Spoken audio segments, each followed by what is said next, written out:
कोई ट्यूशन नहीं, कोई कुछ नहीं, सिर्फ अपने दम पे मेहनत की है उसने। एक उसका सपना होता है वो कहीं भी जाए कि मुझे फर्स्ट पे रहना है।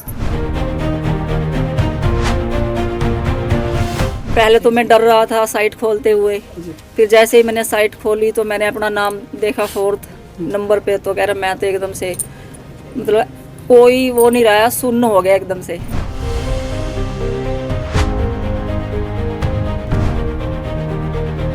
ये बचपन से ही बोलता था कि मैं देश के लिए कुछ करना है, कुछ करना है।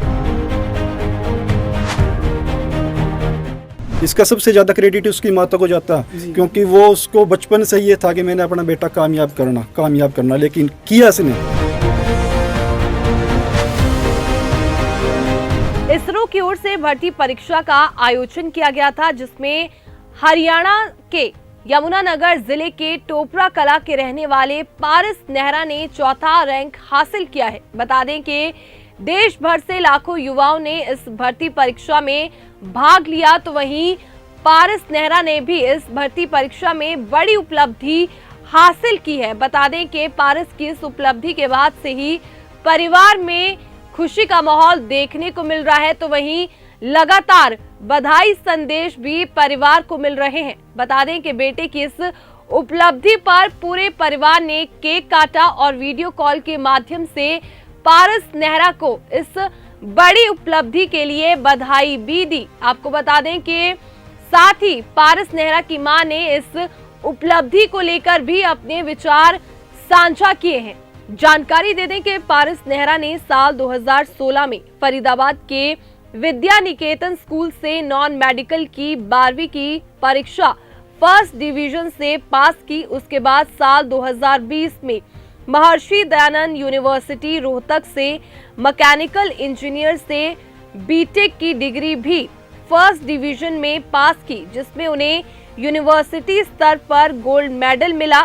पारस ने साल 2022 में आईआईटी गुवाहाटी से फ्लूइड एंड थर्मल सब्जेक्ट में एमटेक की डिग्री हासिल की। मैकेनिकल डिजाइन में साल 2024 में आईआईटी दिल्ली से एमटेक की डिग्री फर्स्ट डिवीजन में पास की। इसके बाद फरवरी 2024 में पारस ने इस पोस्ट के लिए लिखित परीक्षा दी, जिसमें अब पारस का चयन हुआ है। देखिए, संतोष की यहीं टोपरा कला गांव से हुई है। यहाँ पे 2nd क्लास में था वो जब, फिर उसके बाद हम फरीदाबाद शिफ्ट हो गए यहाँ से, तो वहाँ उसने फिर एक स्कूल में एडमिशन हुआ। उसका विद्या निकेतन स्कूल है, बहुत फेमस स्कूल है, बहुत पुराना है। तो वहाँ उसने अच्छी रैंक ली है, फर्स्ट आया था वहाँ पे भी। फिर उसके बाद उसका वहाँ पे नंबर पड़ा कॉलेज में, तो सरकारी सीट पे, तो वहाँ भी उसका गोल्ड मेडल एमडीयू से अफलाइटेड थी वो यूनिवर्सिटी एमडीयू से। उसके बाद फिर उसने कोरोना आ गया बीच में, तो वो सोच रहा था कि मैं कोचिंग लूँगा। MDGM ये एस है एक वहाँ पे, एक मेडीजी है, लेकिन कोरोना आ गया तो उस टाइम में कोई सब बंद, तो उसने फिर घर पे ही अपने आप ही तैयारी करी। उसने कभी कहीं ट्यूशन तक नहीं रखी, कोई ट्यूशन नहीं, कोई कुछ नहीं, सिर्फ अपने दम पे मेहनत की है उसने दिन रात।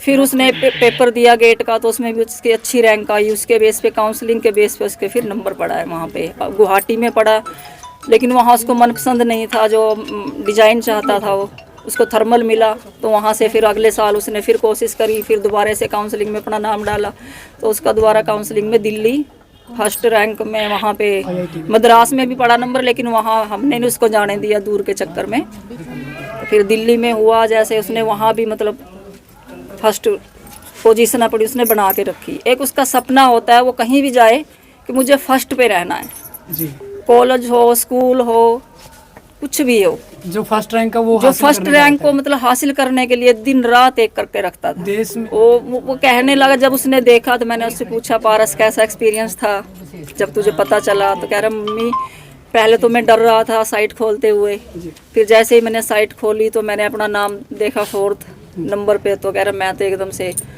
मतलब कोई वो नहीं रहा, सुन्न हो गया एकदम से। जी। फिर तो कह रहा मैंने बहुत दे, वहाँ पे ड्यूटी पे था वो अपनी, कह रहा मैं खुशी भी नहीं मना सकता था, किसी को बता भी नहीं सकता। फिर उसने हमें मैसेज करा, उससे हमें पता चला। यकीन भी नहीं हो पा रहा था। जी, उसको ये नहीं था कि मेरा डल तो जाएगा, नंबर तो आ जाएगा, लेकिन ये नहीं था कि मैं चौथी रैंक पे आ जाऊंगा ऑल इंडिया में। तो आप उसको खुद भी मतलब इस चीज़ की हैरानगी हुई बहुत। अच्छा, तो कैसा लग रहा है अभी आप लोगों को, कैसा माहौल है परिवार में अब? परिवार का माहौल, गांव का, पूरे रिश्तेदारों का, सब पूरे हरियाणा का पूरा टोपरा कला गांव का नाम पूरा मतलब झंडे गाड़ दिए। पारस नेहरा ने बहुत मेहनत की है अपनी ज़िंदगी में, और ये ऐतिहासिक गांव है टोपरा कला, और उसने इतिहास ही रच दिया ऑल इंडिया में, विश्व भर में।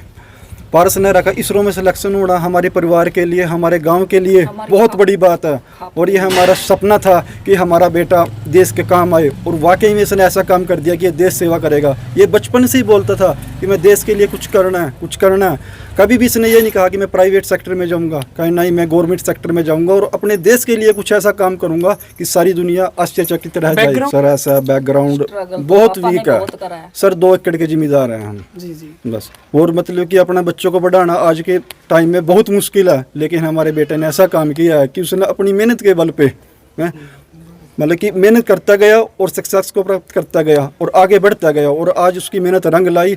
हमारे देश को, हमारे गांव को, हर सारे परिवार को उसके फख्र है कि हाँ इसकी मेहनत रंग लाई।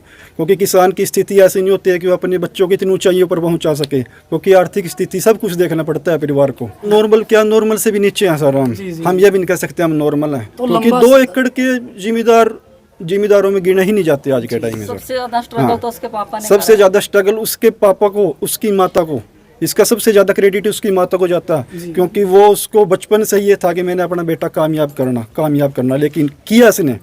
आज हमें अपनी भाभी पे फख्र है कि इन अपने बच्चों सक्सेस करे और परिवार का नाम रोशन किया।